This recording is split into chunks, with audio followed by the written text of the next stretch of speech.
Episode 3 of Falcon and the Winter Soldier finds the new Cap and Battlestar knocking down doors looking for the Flag Smashers. It's here we also find out how some folks feel about America and superheroes, and it's not good. Meanwhile, Sam and Bucky go visit Zemo. Bucky talks to Zemo about old times, and Bucky tells him about their current situation. Zemo agrees to help because he still harbors a vendetta against superheroes due to the event that took place in Sokovia. So it doesn't take much for him to agree to help the heroic duo. Zemo breaks out of prison using a keycard and chaos caused by Bucky, all to the chagrin of Sam.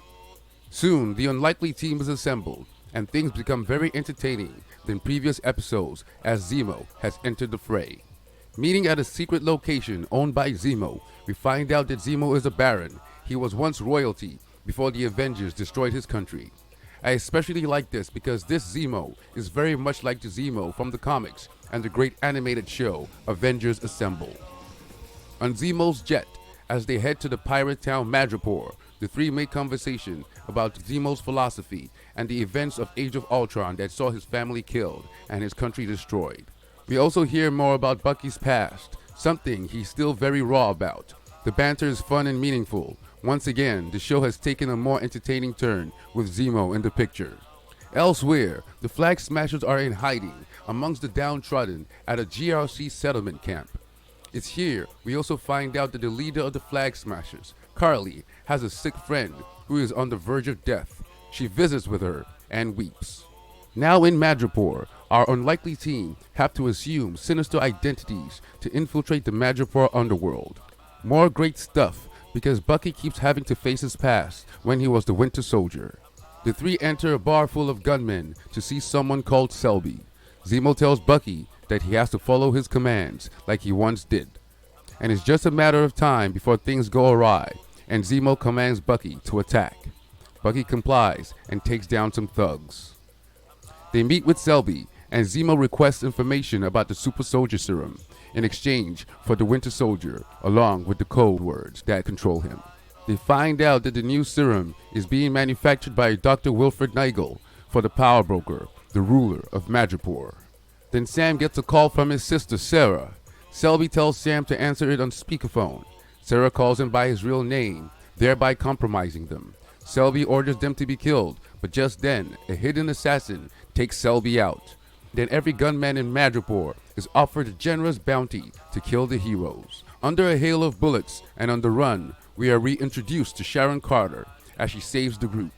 Sharon is hiding out in Madripoor because she stole Cap's shield back during the events of Civil War and is wanted by the US government.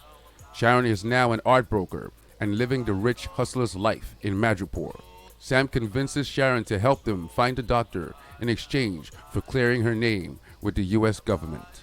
They enjoy a party while Sharon finds the location of Dr. Nigel. We see Zemo do a little dancing, by far my favorite thing in the whole show. Then Sharon finds the doctor, and they head to a port where the doctor has a secret lab hidden within the cargo containers. Sam questions the doctor, and we find out that he used Isaiah's blood to replicate the Super Soldier Serum. We also find out that he created a batch of serum, all stolen by Carly and the Flag Smashers. He also tells them that she recently contacted him to cure a friend of hers, the sickly lady from earlier, Danya Madani. Bum bum bum bum bum bum bum. Subscribing is what real patriots do. Like and share this video, won't you? All your friends you will tell, hit the notification bell so third person can get more views. Bum bum bum bum. Thank you. Peace. Thanks for watching. Moreover, the doctor was also dusted and was only able to return to his work after being brought back 5 years later and under the sponsorship of the Power Broker. It's not long before bounty hunters come for the group and we get to see Sharon in action. Zemo finds a pistol hidden underneath one of the desks and continues his goal of destroying superheroes by killing the doctor. Action ensues as the group try to escape the bounty hunters. They are pinned down and manage to escape with the help of Zemo, who puts on his iconic mask and evens the odds. Back in the States, the new Captain America finds out that Zemo has escaped. He knows Sam and Bucky orchestrated the breakout, so he decides that they would go off-grid to track them down. Zemo and the heroes, with the help of Sam's government contacts, track Karli to a GRC displacement camp in Latvia. They head over there, with Zemo looking forward to meeting Karli. Meanwhile, the Flag Smashers raid a GRC facility, stealing supplies that are being hoarded. Their goals seem noble, as they are trying to feed the people who have been displaced after they were returned by the events in Endgame.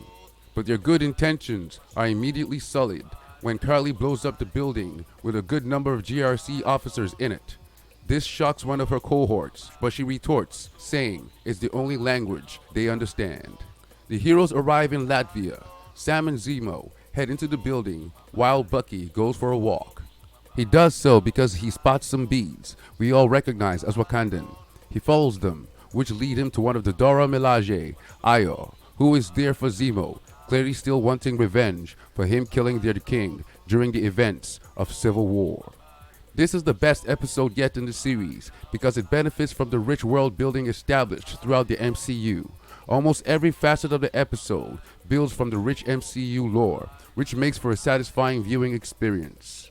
The show also seems like it's come into its own as a globe-trotting espionage action superhero show. Sharon Carter is a fun and meaningful addition to the group's adventures, but by far the most interesting thing about the episode and the entire show is Baron Zemo. Full of charisma and charm, we learn more about the villain's rich and storied history. His connections in the underworld are invaluable to the heroes, making his presence necessary. Furthermore, given his ambitions, it's easy to see that it's just a matter of time before he turns on the group, which makes Falcon and the Winter Soldier a show worth watching to see how things conclude.